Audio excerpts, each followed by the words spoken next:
Space Control calling Quisp. This is Quisp. Over. An enormous mad ball of yarn is blocking all traffic in space. So it is. Turn back. Impossible! I must deliver this cargo of Quisp cereal to my pals and... Whoop! It's got him. A naughty problem. Fortunately, there's always time for a bowl of Quisp cereal. Use your scrooch gun. Nope. I'm using these knitting needles instead. Knit one, purl two, knit one, purl two. Cast off! Knit one, purl two. Cast off, knit one, purl two. What blinding speed. He's knitting up that mad ball of yarn faster than it can unravel. There it goes. And in its place, a hand-knit necktie, 87 miles long. Yay! A good yarn, but Quake is better. Ow! Quisp is best. Get the point? Quisp from Quaker. The art of sound recording is well past the century mark, and that means to me that there's a lot of historical content out there to be found, to be saved from the dustbins of history, and pretty much for any interest you might have. Now, I live, as many of you know from my other videos, on Saginaw, Michigan's west side, and it is my very good fortune to have an awesome record store about a half a mile from my front door. And the store is Records and Tapes Galore. It was established in the mid-1970s. It is still operated by the original owners, Bill and Judy. As business owners go, and as friends go, they are, beyond a shadow of doubt, a cut above the ordinary. Awesome people to deal with, and two people I am so proud to be able to call my friends. So, Bill and Judy are always on the lookout for unique items for my collection, and prices are beyond reasonable.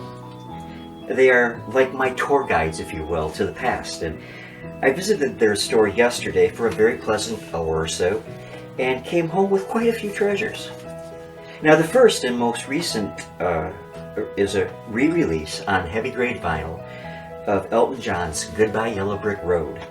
My favorite album ever. It was awesome to hear, because when that album first came out, I was living in Oscoda with my mom and dad, God bless them, and it was bitter cold outside, but I was out there in my car on the floor installing my first cassette player in the car, and Goodbye Yellow Brick Road was on the radio. No, Benny and Jets from Goodbye Yellow Brick Road was on the radio.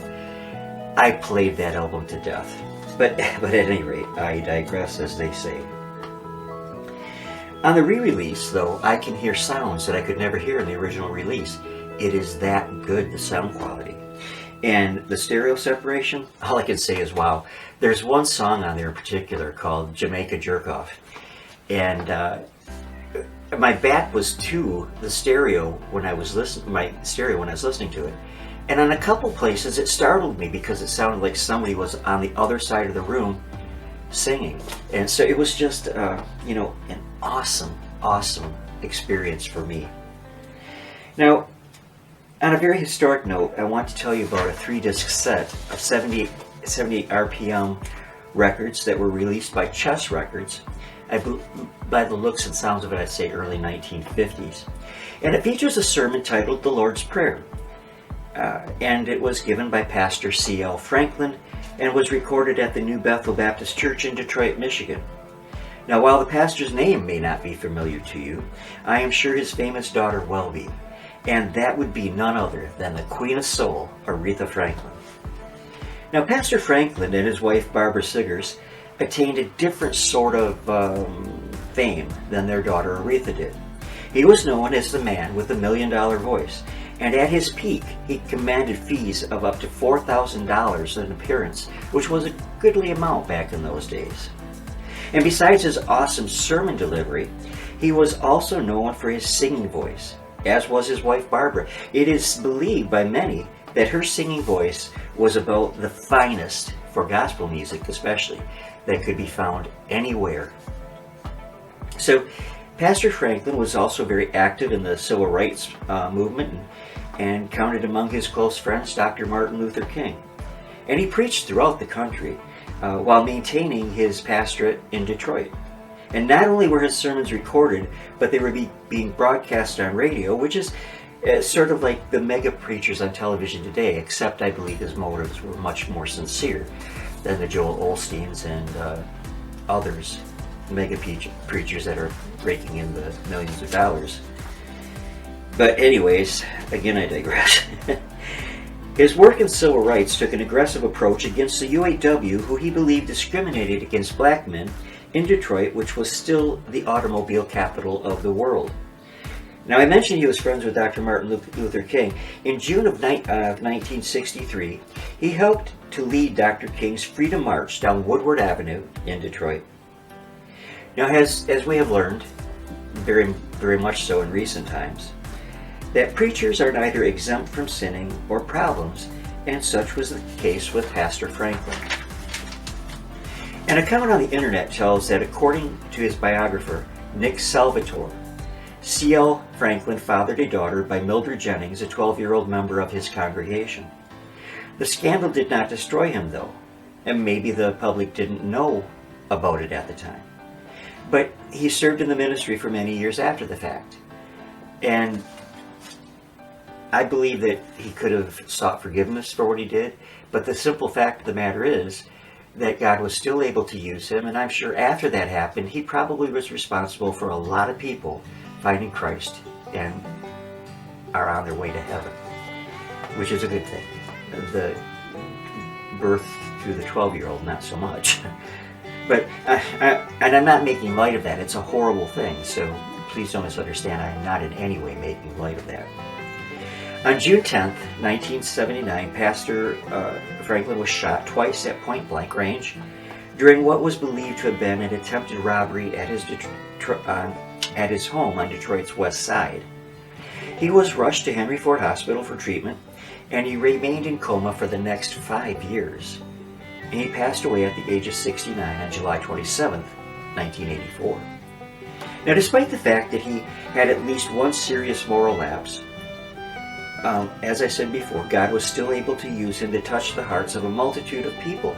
So before I went to Records and Tapes Galore yesterday, I had no idea that this person ever existed, or had ever heard of him, or knew anything about him. So it was a fascinating glimpse provided by my tour guides, Bill and Judy. Now, I want to play an excerpt from the sermon from the records that I bought, was given yesterday, the Lord's Supper. And I'm only going to play a short clip because I know that up to about 1994 they were still being released and sold. So I don't know if it's under copyright, but I want you to hear what the man sounded like. So this clip is for educational purposes only. So let's take a quick listen.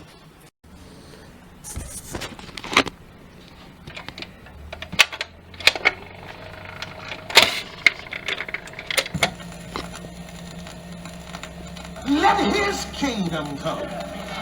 Thus the child of God should ever keep before his mind and heart the need of the coming of God's kingdom, and should ever dedicate himself to do all that was in his power to hasten on the kingdom of God. For the kingdom of God is the reign of God. The 3 records by Franklin were accompanied by a nice small collection of historic black gospel recording artists, and I will be checking those out with you soon on future episodes. So, if you are in Saginaw and you love records and you love vinyl, you owe it to yourself to stop to Records and Tapes Galore on Court Street here in Saginaw, where you are in for a treat, because you'll never find anybody that will treat you better than Bill and Judy do in their store. All right, thanks for stopping by. God bless you all. If you like this, be sure to subscribe, push that bell icon so you don't miss out on any new videos that I release, and give me a thumbs up. And I think that's about it. God bless y'all. Love y'all much. Take care. See you soon.